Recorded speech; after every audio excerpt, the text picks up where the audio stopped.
இதுல கேள்வி கேட்கறது நான் தான். அன்னைக்கு என்ன நடந்துச்சு அப்படின்னு ஃபுல்லா இந்த வீடியோ சிஎம் சார் அப்படின்னு வீடியோ போட்ட தலைவர் வந்துட்டு ஏன் இப்போ சென்சார் போர்டு விஷயத்துல பிஎம் சார்னு வீடியோ போடல? இந்த கேள்வி கேட்டதுக்கு பின்னாடி ஒரு நாள் ஃபுல்லாவே நாங்க ஒரு ஷூட்ல இருந்தோம்.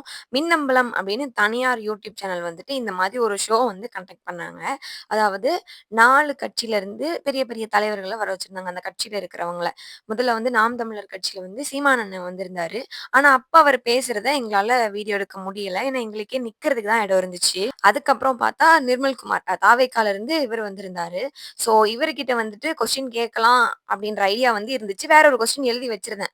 ஆனா லாஸ்ட் மினிட்ல கொஸ்டின் வந்து சேஞ்ச் ஆயி நான் வந்து இந்த கேள்வி கேட்கிற மாரி இருந்துச்சு. 11 மணிக்கு அப்புறம் தான் வந்து நாங்க உள்ளவே வந்து உட்கார்ந்திருந்தோம். அதுக்கப்புறம் தான் நிர்மல்குமார் வந்தாரு. தென் அதுக்கப்புறம் லஞ்சும் குடுக்க ஸ்டார்ட் பண்ணிட்டாங்க.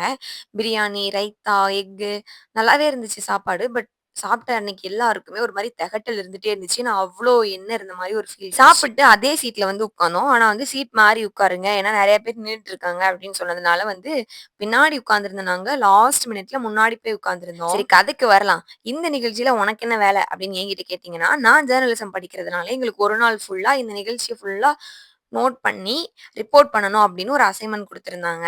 என்னென்ன பேசினாங்க, என்னென்ன விஷயம் உங்களுக்கு புரிஞ்சுதுன்ற மாரி நாங்க ரிப்போர்ட் எழுதணும். அந்த வேலைக்காக தான் நான் அங்க போயிருந்தேன். ஒருத்தவங்களும் எங்கெங்க கட்சி என்ன பண்ணுச்சு, என்ன பண்ண போது அப்படின்றதையும், இந்த மாதிரியான பிரச்சனைலாம் இன்னும் தமிழ்நாட்டுல இருக்கு அப்படிங்கிறத பத்தியும் பேசியிருந்தாங்க. மாணவர்களுக்கும் வந்து கொஸ்டின் ஆன்சர் செஷன் மாரி ஒண்ணு குடுத்திருந்தாங்க. எந்திரிச்சு கொஸ்டின் கேட்கிற மாரி. அந்த இதுல தான் நான் கொஸ்டின் கேட்டிருந்தேன். நான் மட்டும் இல்ல நெறைய பேர் அறிவுபூர்வமா, ஆக்கப்பூர்வமா நெறைய கேள்வி கேட்டிருந்தாங்க. அதுக்கப்புறம் திமுகல இருந்து ராசா அவர்கள் வந்திருந்தாரு.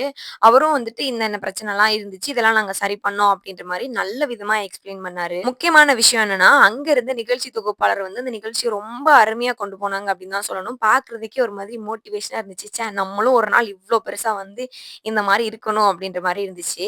நான் கொஸ்டின் கேட்டத எத்தன பேரு இதுக்கு முன்னாடியே பார்த்திருந்தீங்க அப்படின்னு மறக்காம கமெண்ட் பண்ணிருங்க. பாய்.